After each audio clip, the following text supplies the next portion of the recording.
The last lesson we took a look at the difference between Dorian and Aeolian within Reptilia by the Strokes.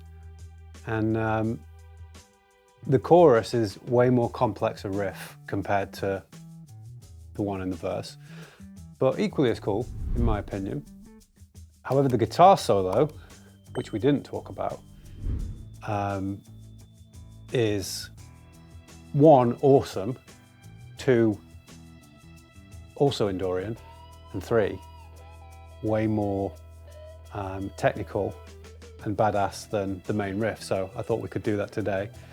And that way you kind of get to wig out, let your hair down a little bit in Dorian as opposed to just playing a 3-note riff. So let's take a look at the guitar solo in Reptilia, which is in the key of B Dorian.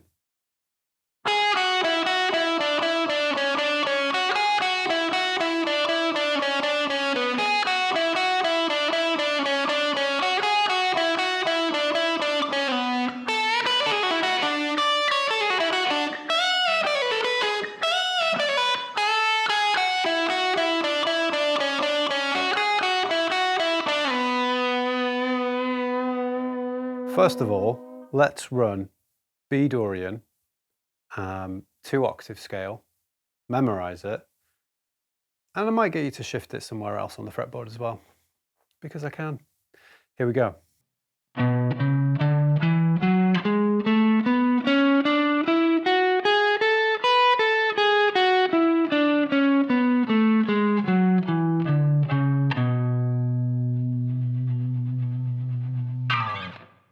Now, if you memorize the scale shape, great, you'll remember it there. If you understand the intervals, that's a step up. Root, major second, minor third, perfect fourth, perfect fifth, major sixth, minor seven, and your root note again. And that'll help you if you're moving Dorian around the fretboard. You'll be like, oh, what if I start from this B here? Well, I've got root, major second, minor third, fourth, fifth. Oh, I've got a major six. And you could maybe start to make up your own riffs, write your own songs, play your own gigs, start your own YouTube channel, pay for your own gas bill, buy me a pint.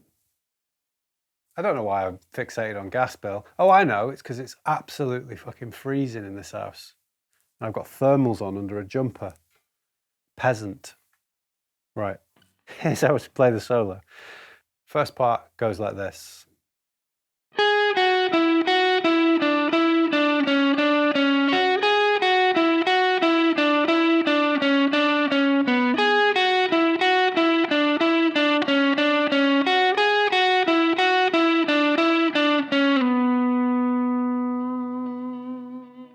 So it's this really cool, repetitive, descending pattern.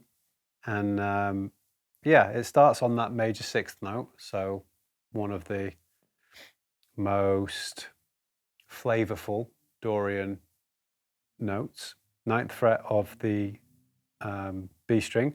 And we're just going to walk down and then back up in threes. And then continue to step down in that fashion.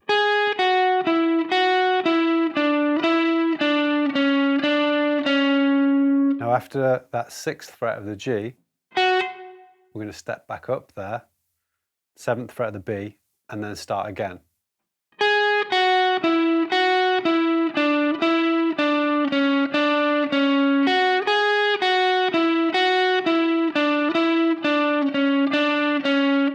This time, go lower, 9th fret of the D string. I like to go 3rd finger here, and then I grab the first note again with the pinky, just because I like to keep the string skipping clean rather than flat bars, which can sometimes create a little bit of,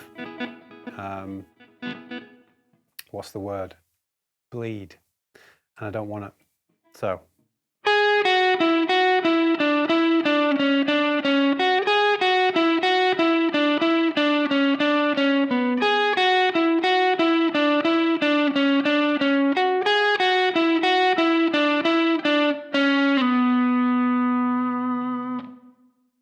Does the direct repeat, but the second time, when we come down to this C sharp note here on the 6th fret of the G, slide back a tone to B, which is our root note, which kind of springboards us into the more frightening part of the guitar solo, where it gets cool. First part goes like this. So, very cool lick. Bending the A note up to a B, so 10th fret up to the root. Then you're going to hit the root, high E string, and we're going to do this little legato pull off, 10, 9, 7 on the B string. When you do that, I want you to have the other fingers that are lower in pitch already on. So pull offs, we don't want to be like putting them on as we go. We're peeling the fingers off to an already prepped note. Helps you with speed. Down and away, pop them off. 9th fret of the G, back up to that 7, and then you can just hop that index finger over to the D note, 7th fret of the G string.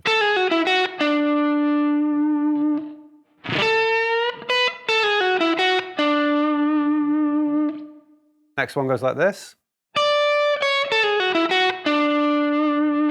All we do, change the first two notes. 10, 9 on the high E string, D, C sharp, rest is the same. Next part, you can actually play several different ways, and I'm going to show you them all. Here's the first way.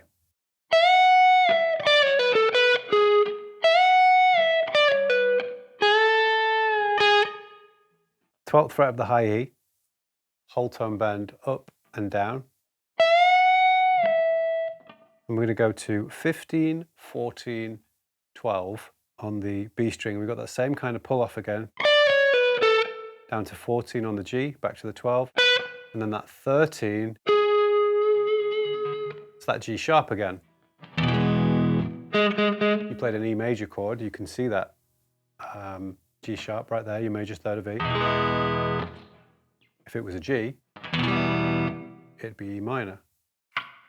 Difference between Dorian and Aeolian that we were referencing in the other lesson.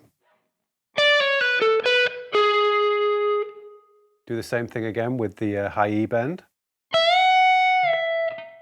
And then this time, just do the pull-offs. Come all the way down to the 9th fret of the B, semitone from that major 6 to the minor 7, pre-bend. Let it down and then start picking the 9 because you're going to go into that descending pattern that you did at the start. So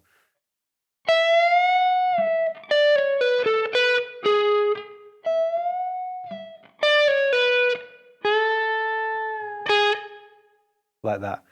You know, the different ways you could play it, simply after this E bend, you could play this part in this area of the fretboard where you did all the other riffs, or licks, I should say.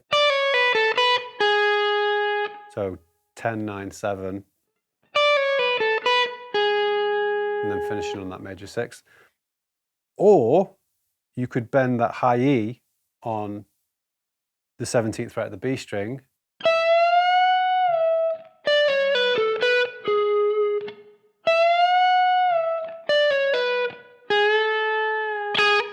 so that you don't have as difficult a jump, if that makes sense, going from E to B. Either way, they all require a little bit of practice and skill because you're zipping around the fretboard quick. It's a quick solo. So pick which one you like, master it. The way to finish it, you go back to that descending pattern again.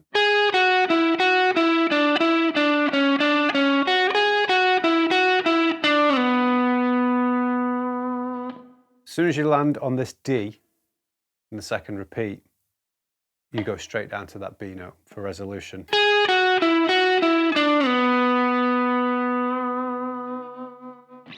Altogether, I'll just go from the fast licks.